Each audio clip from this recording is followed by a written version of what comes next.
personal assistant, a beautiful garden, beauty equipment at a discount, interest rates explained, and energy bills could be rising again.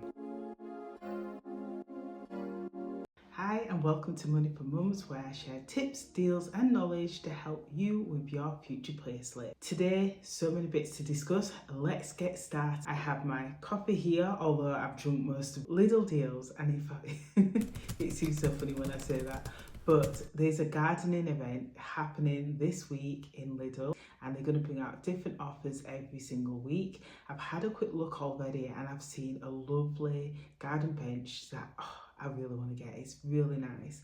They've got various different things and it's going to go on for about 11 weeks, and they're bringing out new products every week. So it's a great way to get you to shop there and just keep checking what there is in the following week and so on. I really want a parasol, so I'm going to keep an eye out because we need one for our garden. But yeah, they've got lots of different bits in Lidl. Imagine having a digital assistant. Everyone's scared of AI, but I do believe it's a benefit. And one of the tools that's been released at the minute is AI in Google Chrome. So although this is just for the workplaces right now, I'm sure there'll be a personal version of this happening soon. But they have a new feature called Auto Browse, where basically it looks at all your different open tabs, and then you can ask it, the AI, populate forms, sheets and schedule meetings. The only thing you'll need to do is review it before it's submitted. But can you imagine the amount of time that will save? Like even at your general day-to-day work, it will save so much time. And then if we think about it from a personal perspective, like when we're booking a kid's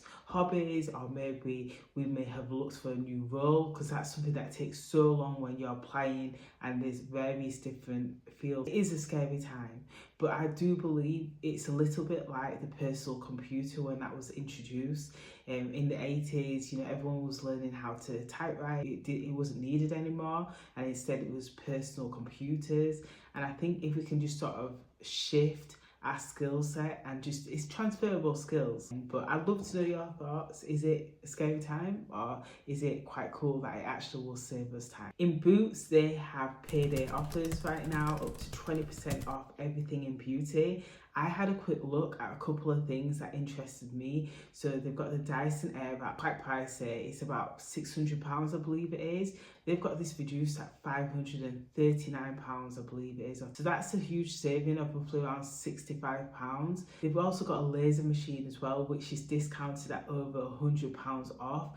And that is such a saving. I'm currently going through laser at the minute, and it's a really expensive purchase, especially if you're going to a clinic that does it. So if you can get a discount on it, that's amazing. One thing I will say about laser machines, and maybe this is a conversation for another day, but the lack of knowledge around darker skin tones when it comes to laser is quite interesting, and I'm really keen to sort of explore why that is and why it's just very limited, I guess.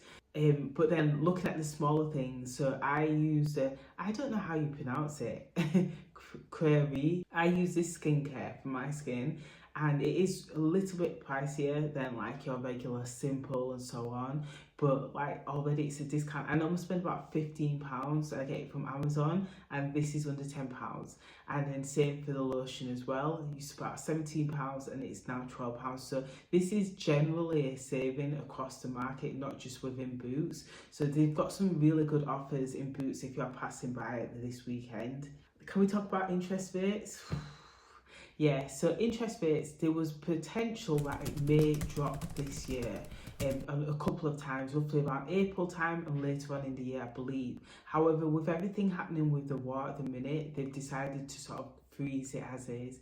And you may be wondering why does interest rates matter such? Well, it affects mortgages, credit cards, and just generally how much we're spending. And what they do is they use the interest rate as a way to sort of encourage us to spend or not encourage us to spend. So I remember in 2008, after the crash, It was like, you know, a lot of people lost their jobs. There was a lot of money that was just lost during that time. It's quite a bad time to enter the workplace because I just started working. There was VAT deductions at the time, but I recall everything just becoming so much more cheaper because they was really encouraging us to sort of spend more during that time, because obviously a lot of people couldn't spend. And so right now, although nothing's set in stone, they're not increasing anything and they're not lowering it.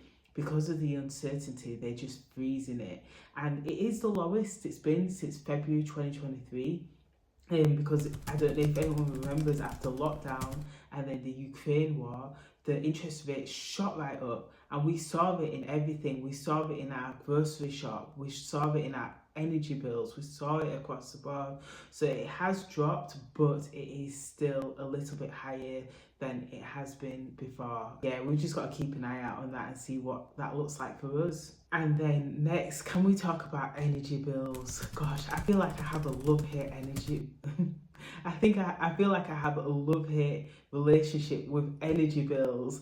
I've even been on the news talking about energy bills.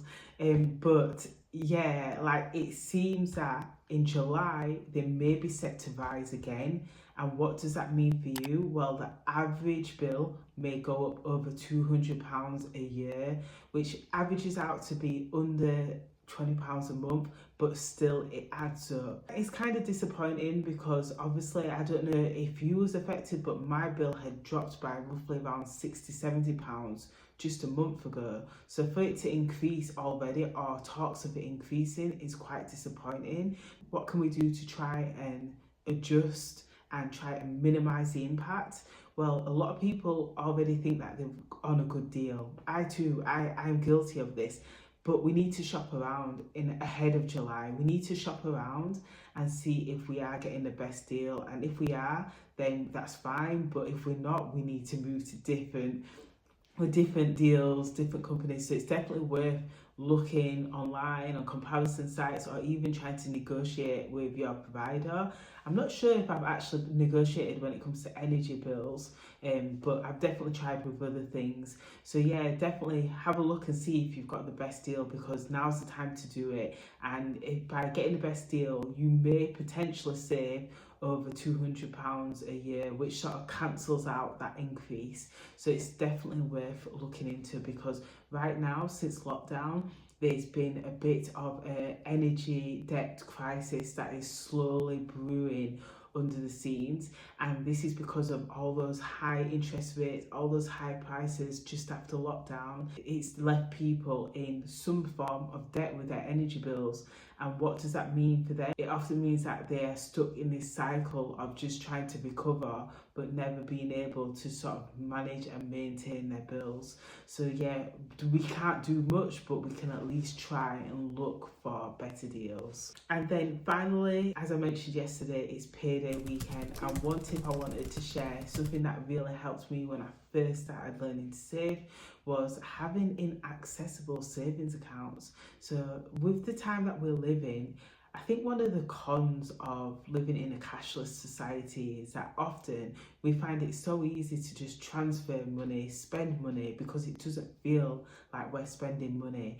But when we actually use those apps, what we are doing is sort of going against our goals and what we really want to do. So what I found myself doing was setting up systems to avoid actually touching my savings.